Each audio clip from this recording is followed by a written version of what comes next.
Wesley Street, pyjamas, Mount Everest and recording artists.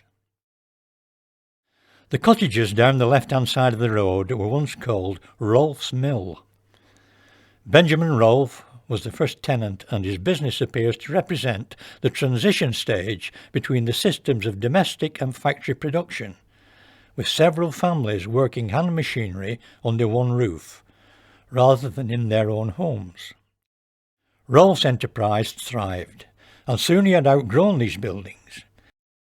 Before we leave, take a look at the Wesleyan School opposite, which later became a pyjama factory, didn't it, Frank?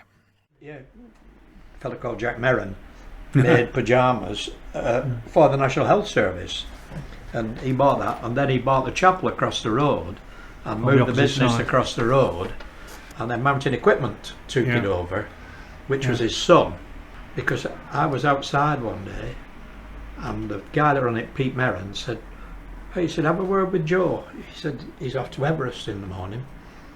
I said, "Everest?" He said, "Is it okay if he leaves his car out here?" And they did a lot of equipment from the Everest expeditions. And I said, "Yeah, sure it is."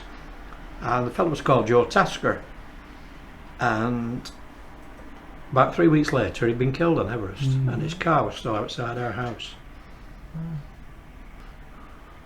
The chapel, at one stage, was a mushroom farm.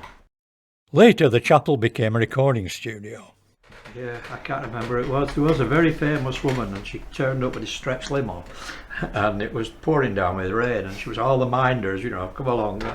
And as she got out, she fell, and it was pouring down, and she had all this fancy gear, face down. "I have to go home." And we said, we can't, we've booked the studio time, you've got to go in. And she was dripping wet through.